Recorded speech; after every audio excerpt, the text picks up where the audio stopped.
வணக்கம். என்ன செய்தி பார்க்க போறோம்னு கேட்டீங்கன்னா, சட்டமன்றம் தொடங்கிய உடனே திமுக உறுப்பினர்களை அழ வைத்த முதலமைச்சர். இந்த அழுக ஒரு வாரத்துக்கு நிற்காது. இல்ல, முதலமைச்சர் அறிவித்த அந்த அறிவிப்பை திரும்ப பெற வரைக்கும் கூட திமுக காரனுடைய ஒப்பாரி நிச்சயமா அடங்காது. அந்த அளவுக்கு தான் முதல்வர் அறிவித்த அடுத்த நொடிய ஒப்பாரி வைக்க ஆரம்பித்து விட்டார்கள்.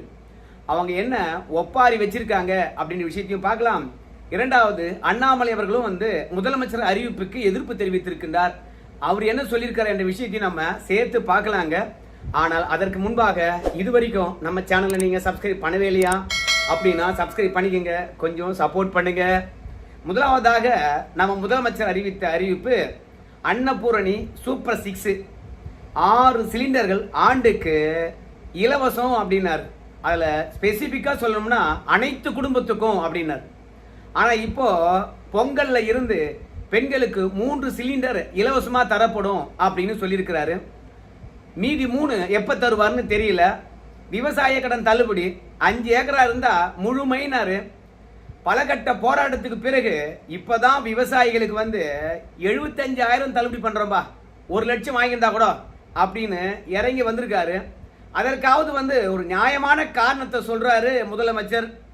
ஏன்னா கடனை தள்ளுபடி பண்ணா 40 நாளைக்குள்ளாக எந்த பேங்க்ல நம்ம எவ்வளவு கடனை தள்ளுபடி பண்றோமோ அந்த கடனுக்கான துட்டை கவர்மெண்ட் உடனடியாக கொடுத்துடணும். ஆனா கடந்த காலங்கள்ல அப்படி கிடையாது. 5 வருஷத்துல எப்ப வேணுமானாலும் பேங்குகளுக்கு கடன் தள்ளுபடிக்கான கடனை அடைக்கலாம். ஆனா இப்போ அப்படி கிடையாது. ஏன்னா வங்கிகள் நலிவுறுகின்றன. அதனால கடன் தள்ளுபடி பண்ணீங்கன்னா காசை 40 நாள் வச்சுட்டு போ அப்படின்னு RBI ஆனது ரூல்ஸ் போட்டுச்சு. அதனால விவசாய கடன் கூட பார்ட் பை பார்ட்டா தள்ளுறாங்க. அதுல ஒரு நியாயம் இருக்குது, ஏத்துக்கிறோம். ஆனால் அன்னபூரணி சூப்பர் 6 என்ன நிதி ஆதாரம் இல்லையா? முதல்ல 3 கொடுக்குறீங்கல்ல, அதுல என்ன 2.15 லட்சம் ஆண்டு வருமானம் இருக்கிற குடும்பத்துக்கு மட்டும்தான் அறிவிச்சிருக்கீங்க. ஆனா நீங்க தேர்தல் வாக்குறுதியில அனைத்து குடும்பத்துக்கும் அப்படின்னு சொல்லியிருக்கீங்க.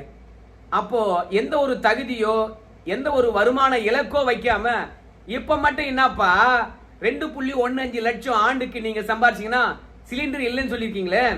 மொத்தத்துல தேர்தல் வாக்குறுதி ஒன்று இருக்கும், நிறைவேற்றுவது ஒன்று இருக்குமா? சரி. இரண்டாவது, பரந்தூர் விமான நிலையம் கைவிடப்படும் அப்படின்னு சொல்லியிருக்கிறாரு. மூன்றாவது, அனைத்து மகளிரும் மாவட்டத்துக்குள்ள எல்லா பேருந்துலையும் போலாம் அப்படின்னு அறிவிச்சிருக்கிறாரு. இன்னும் போக போக மகளிர் பேருந்து எந்த பஸ்ஸில் ஏறிக்கின்னு எங்க வேணாலும் போலாம் அப்படின்னு விரிவுபடுத்துவோம் அப்படின்னு சொல்லியிருக்கிறாரு. இந்த மகளிர் பேருந்துக்கு அப்புறம் இந்த சிலிண்டரு இவை இரண்டுக்கும் ஆண்டுக்கு 4000 கோடி அரசுக்கு இழப்பு ஏற்படும் அப்படின்னு சொல்லியிருக்கிறாங்க. எப்படி ஈடுகட்ட போறாங்கன்னு தெரியல. எதனுடைய விலையானது உயர போகுதுன்னு தெரியல. இதெல்லாம் ஒரு புறம் இருந்தாலும் திமுக காரங்க காலையில சட்டமன்றம் தொடங்கின உடனே அழ ஆரம்பிச்சுட்டாங்க. மு.க. ஸ்டாலின் கூட தன்னுடைய சமூக வலைதளத்துல ஆங்கிலத்திலும் தமிழிலும் செய்தியை பதிந்து ஒப்பாரி வச்சிருக்கார். ஏன் அந்த ஒப்பாரி என்று பார்க்கும்போது பரந்தூர் விமான நிலையம் கைவிடப்படும் என்று சொல்லிட்டாங்க. இப்ப ஸ்டாலினா இருக்கலாம், தங்கம் தென்னரசா இருக்கலாம், அண்ணாமலையா இருக்கலாம், எல்லாருமே என்ன கேள்வி கேட்கிறாங்கன்னா, ஐயாசாமி ஏற்கனவே கிட்டத்தட்ட ஒரு 1700 ஏக்கர் கையகப்படுத்திட்டீங்க. மொத்தமே 5700 ஏக்கர் சொச்சம் தான். ஆனா கைப்பற்றப்பட்ட அந்த நிலம் என்ன பண்ண போறீங்கன்னு கேக்குறாங்க. விமான நிலையத்துக்காக கைப்பற்றப்பட்ட நிலமானது அதுக்கு தான் பயன்படணும், அதான் சட்டம் சொல்லுது.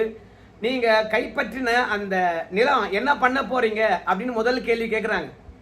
ஆனால் திமுக காரங்க, ஏயா நீ 6 சிலிண்டர் கொடுக்குற, நீ 3 சிலிண்டர் தான் தர, என்ன நியாயம்? அதே மாதிரி பெண்கள் எங்க ஒன்னாலும் ஏறலாம், எங்க ஒன்னாலும் இறங்கலாம், எல்லா பஸ்லயும் அப்படின்னு சொன்னேன். சென்னையில ஏறினா கன்னியாகுமரி வரைக்கும் ஃப்ரீன்னு. ஆனா இப்போ மாவட்டத்துக்குள்ள எங்க ஒன்னாலும் ஏறலாம், எந்த பஸ்ல ஒன்னாலும் ஏறலாம் அப்படின்னு சொல்லியிருக்கீங்க. திட்டத்தை ஒழுங்கா நிறைவேற்ற மாட்டியா அப்படின்னு யாருமே கேட்கல. ஆனா என்னமோ இவங்க தொழில் வளர்ச்சியில ரொம்பவே கண்ணும் கருத்துமா இருந்த மாதிரியும் தொழில் வளர்ச்சிக்காக முக்கியத்துவம் அளித்த மாதிரியும் இன்னைக்கு பரந்தூர் விமான நிலையம் கைவிட்டுட்டீங்களா, ஐயோ போச்சு, இன்னும் நம்ம தமிழ்நாடு தொழில் வளர்ச்சியில பின்னோக்கி போக போகுது அப்படின்னு கதறானுங்கப்பா. ஏன் கதறானுங்க? தவேக அரசாங்கம் செய்கின்ற அத்தனை தப்பு மறந்துட்டு இன்னைக்கு சட்டமன்றத்துல வெறுமனே பரந்தூர் விமான நிலையத்துக்கு மட்டும் ஏன் உரிமை மீறல் பிரச்சனையை கொண்டு வந்தாங்க? ஏன் கவன ஈர்ப்பு தீர்மானம் கொண்டு வந்தாங்க? 110 விதியின் கீழாக முதலமைச்சர் அறிவித்து விட்டார் என்றால் வாயை முன்னு சும்மா இருக்கணும். அதுல விவாதமே கிடையாது. அப்படி இருக்கும்போது விவாதம் நடத்துவதற்கு எதற்காக கவன ஈர்ப்பு தீர்மானம் கொடுத்தாங்க? ஏன்னா திமுக காரன் இல்ல வசதி படைத்தவன் அத்தனை பேரும் பரந்தூர்ல விமான நிலையம் வரப்போகுது அப்படின்னு சொல்லிவிட்டு நிலத்தை வாங்கி போட்டானுங்க. அதுலயும் நம்ம எஸ்பி வேலுமணி அவர்கள் வந்து பேசுகின்ற போது ஒரு வார்த்தையை சொன்னார். என்ன வார்த்தை என்று பார்க்கும் பொழுது, ஏங்க இந்த ஜி ஸ்கொயர் இருக்குல்ல, அது மலை மடுவு எல்லாத்தையும் உடைச்சி நறுவி அப்படியே பிளாட் போட்டுறாம்பா, அது கொஞ்சம் என்னன்னு கவனிங்க அப்படின்னு சொன்னதுதான் தாமதம். உடனடியாக திமுக காரங்கள்லாம் எழுந்துட்டாங்க. எப்படி நீ பேசலாம், எப்படி நீ குற்றச்சாட்டு வைக்கலாம் அப்படின்னு சொல்லிட்டு ஆதிவஜனா எழுந்தார். ஏயா ஜி ஸ்கொயர் மீது தானே புகார் அளிச்சாரு எஸ்பி வேலுமணி, உங்களுக்கு எங்க நோவுது? ஜி ஸ்கொயர் நீங்க வச்சு நடத்துறீங்களா அப்படின்னு கேட்டாங்க. அத்தனை பேரும் வாய முடியும் உட்காந்துட்டாங்க. ஏன் இது இங்க நான் சொல்றேன்னு கேட்டீங்கன்னா, பரந்தூர் விமான நிலையம் முழுவதுமே வந்து ஜி ஸ்கொயர் நிலம் வாங்கி போட்டிருக்கான். விமான நிலையத்தை சுத்தி யாரு போய் நிலம் வாங்கினதா இருந்தாலும் சரி, தொழில் தொடங்குவதற்கு நிலத்தை கேட்டாலும் சரி, ஜி ஸ்கொயர் கிட்ட தான் வாங்க முடியும். அந்த அளவுக்கு முதலீடு அவன் பண்ணி வச்சிருக்கான். திமுக பெரும்புலிகள் அத்தனையும் அங்க நிலம் வாங்கி வச்சிருக்காங்க. அதனால தான் திட்டமிட்டு போய் பரந்தூர்ல விமான நிலையத்தை வச்சாங்க. இதெல்லாம் கடந்த காலத்துல விரிவா பேசப்பட்டது. இப்ப அண்ணாமலை என்ன சொல்றான்னு கேட்டீங்கன்னா, பரந்தூர் விமான நிலையம் கைவிடப்பட்டு விட்டது அப்படின்னு சொல்லிட்டீங்க, ஆனால் அடுத்த விமான நிலையம் எங்கே அப்படின்றத இன்னைக்கே அறிவித்திருந்தா நல்லா இருக்கும் அப்படிங்கிற. ஏன் சொல்றான்னு கேட்டீங்கன்னா, விமான நிலையத்துக்கு நிறைய அனுமதி வாங்கணும் ஒண்ணு, இரண்டாவது நிலம் கையகப்படுத்த வேண்டும். இப்படி அனுமதி வாங்கணும், நிலம் கையகப்படுத்த வேண்டும். இதெல்லாம் செஞ்சு முடிப்பதற்கு குறைந்தபட்சம் 10 ஆண்டுகள் ஆகும். பரந்தூர் விமான நிலையம் அறிவிக்கப்பட்டு 10 ஆண்டு காலத்துக்கு மேல ஆச்சு. இப்பதான் கொஞ்சம் கொஞ்சமா நிலத்தை நம்ம கையகப்படுத்தி வந்தோம், இழப்பீடுலாம் கொடுத்தோம், நிறைய சர்டிபிகேட்லாம் வாங்கிட்டோம் விமான நிலையம் அங்க வரப்போகுதுன்னு சொல்லிட்டு. ஆனா இப்போ அதை கைவிட்டுட்டீங்கன்னா அடுத்த விமான நிலையம் எங்கே அப்படின்னு நம்ம சொல்லணும். ஏன்னா மும்பை விமான நிலையமா இருக்கலாம், பெங்களூர் விமான நிலையமா இருக்கலாம், ஆந்திராவில் அமையக்கூடிய விமான நிலையமா இருக்கலாம், எல்லாமே 5000 ஏக்கராவை கடந்து பெரிய பெரிய விமான நிலையங்கள். ஆனா நம்ம மீனம்பாக்கம் விமான நிலையத்தை பொறுத்த வரைக்கும் 1300 ஏக்கராவில் தான் அமைந்திருக்குது. அப்ப எவ்வளவு சின்ன விமான நிலையம்னு பாருங்களேன். அதனால நம்முடைய சர்வதேச விமான நிலையமானது சலிப்பு ஏற்பட்டு அங்க போனா விமானத்துக்கு வழி இல்லை, அதோட போச்சுன்னா பிளைட் அதிகமா வர்றதில்லை, போக்குவரத்து நெரிசல் இருக்குன்னு சொல்லிட்டு சர்வதேச நாடுகளுக்கு போறவங்க எல்லாம் வந்து பக்கத்து மாநிலத்தை நோக்கி போயிடுவாங்க. அதுக்கப்புறம் நம்முடைய தொழில் வளர்ச்சி பாதிக்கப்பட்டு விடும். விமான நிலையத்தை கைவிடுறீங்கன்னா அடுத்த நொடிய அடுத்த விமான நிலையம் எங்க கட்ட போறீங்க அப்படின்றத சொல்லணும் அப்படின்னு அண்ணாமலை அவர்கள் கேட்டிருக்காரு. அதை செஞ்சிருக்கணும்.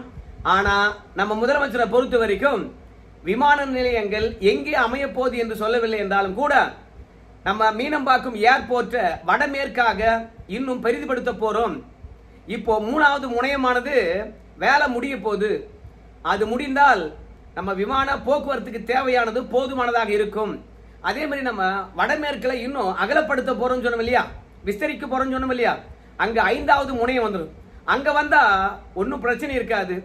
அதுவே 1 பில்லியனுக்கு மேற்பட்ட மக்களை கையாளுவதற்கான வசதி இருக்கும்.